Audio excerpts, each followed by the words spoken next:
No one ever asks that. It's unique, so they can't have a prepared canned answer to it. I'm just gonna catch them on the spot with like, let's have some real talk about this. What is up, Culture Drop? I'm Galen today, answering a question that I get very often, which is what is the single best interview question to ask somebody, to ask a potential candidate? And I have one. This is my favorite question, and I'm gonna share it with you. Let's just get right to it. This is an interview question for candidates. So if you're like hiring somebody onto your team, this is a great question to ask them.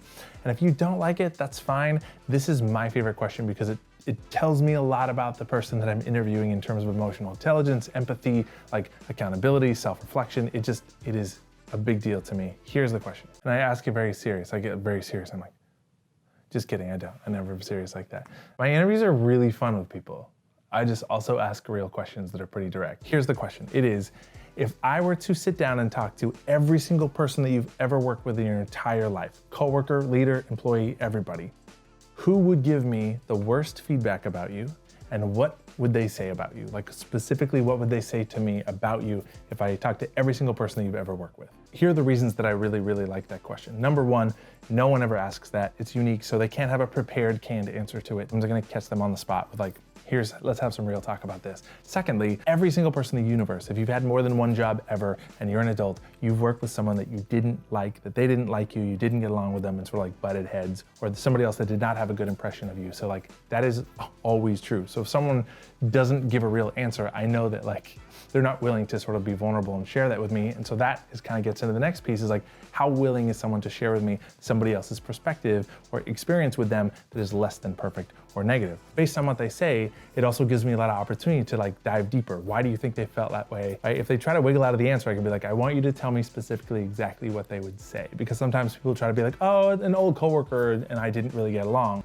And I'm like, okay, cool. But what would they say out of their mouth about you to describe what it was like to work with you or to like say about you? I think this is really important. It demonstrates to me empathy. Is somebody willing to sort of like see it from somebody else's perspective, right? And like be able to be in that person's shoes and be like, this is like my perception of like, this is what this person thought of me or how I came across. And I can dive deeper on their answer so I can be like, why do you think they felt like that? Like what led to that? How did you contribute to that, right? How did you end up resolving that, or did you resolve that? How did you approach that? There's a lot there. And by what someone is willing to share with me or not willing to share with me tells me a lot about that person, right? Just their emotional intelligence. Are they willing to be vulnerable? Are they willing to admit, hey, this person didn't like me.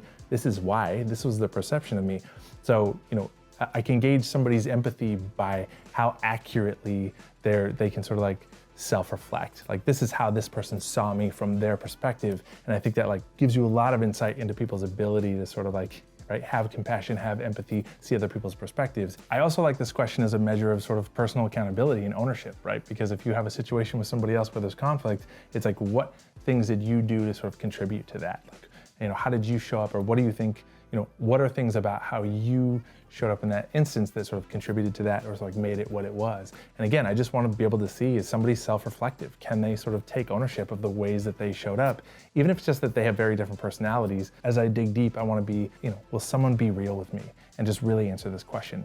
Because I think that sort of vulnerability and transparency is really important, because generally people who are willing to do that and be honest and sort of admit and take ownership and accountability of how they contributed to a situation or sort of like what the situation was, generally that also tells me that person is more open to feedback. They're willing to be vulnerable, right? They're willing to have challenging conversations and sort of, you know, not put up a false front that like, I have no faults, I'm pretty perfect. And, you know, which is something that, you know, high emotional intelligence also includes being sort of like humbly vulnerable and be like, hey, I'm not perfect. This is how I contributed. Like, I know that I made this happen and this was their perspective. So I love that question more than anything else. And especially for a leader, I think it's like, right, asking a leader, tell me about an employee or someone that you work with on your team that didn't like you, that you guys butted heads. What would they say about you? Why? How did you contribute to that? I think it's a really, really great question to get like pretty deeper into someone's psyche and how they see themselves. Again, vulnerability, emotional intelligence, self-awareness, that kind of stuff.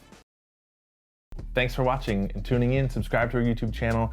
We have our weekly email list, the Culture Drop. You can subscribe to that and get these emails right in your inbox. Follow our social media channels. Put out a lot of free content around being more awesome and building great teams.